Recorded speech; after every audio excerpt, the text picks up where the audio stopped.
दो चीजें हैं। एक तो ये है कि क्या खैबर पख्तूनख्वा की हुकूमत गिराने का कहीं प्लान कोई बन रहा है, क्या बनाया जाएगा, क्या बनाने की कोशिश की जा रही है। वीने साहिबा ने एक बात की कि खैबर पख्तूनख्वा में है ही क्या, खैबर पख्तूनख्वा में है ही क्या। खैबर पख्तूनख्वा में उतनी ही आवाम है जितनी पंजाब में है, सिंध में है, बलूचिस्तान में है। खैबर पख्तूनख्वा वही सूबा है जहां पर आपके बहुत सारे दीगर सियासी जमातें जो है वो कैंपेनिंग करती हैं, इलेक्शन के वोट मांगने जाते हैं। अमीर मकाम साहब हो गए या बाकी बड़े लोग हो गए, गवर्नर खैबर पख्तूनख्वा, उसी खैबर पख्तूनख्वा के तो गवर्नर लगे हुए।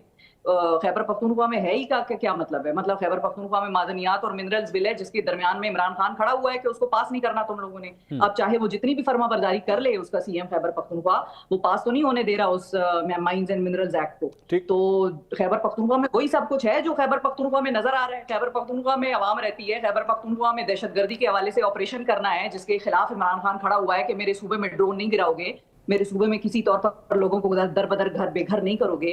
तो खैबर पख्तूनख्वा में इसीलिए तो इतना वावेला शोर मचा हुआ है। अच्छा क्यों, अगर खैबर पख्तूनख्वा में ठीक है, मान भी लेते हैं कि इरफान सिद्दीकी साहब ने कहा कि हम इंटरेस्टेड नहीं है, खैबर पख्तूनख्वा में है ही क्या?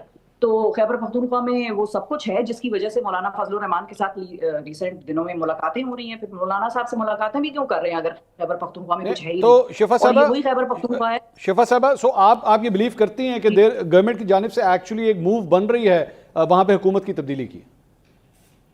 गवर्नर साहब ने, कुंडी साहब ने, जो कि नून लीग के इत्तेहादी हैं, उन्होंने कहा कि हमारे पास 50 बंदा पूरा है। ठीक है। टेक्निकली मैं तो ये मानती हूँ कि जो 35 लोगों की बातचीत हो रही थी वो 35 लोग भी सुन्नी इत्तेहाद काउंसिल के अंदर शमूलियत इख्तियार कर चुके हैं। तो अब वो आज़ाद हैसियत में उस तरह से नहीं है कि उनको इधर उधर किया जा सकता है।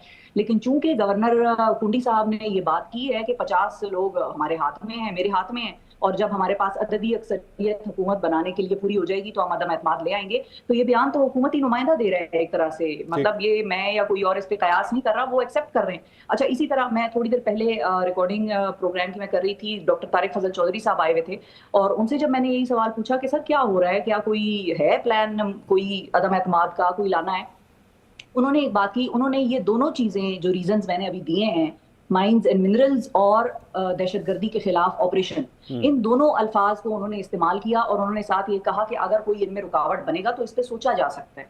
तो अब सोचा जाएगा या सोचा जा सकता है, अभी तक सोचा गया है या नहीं ये तो मैं हतमी तौर पर नहीं बता सकती।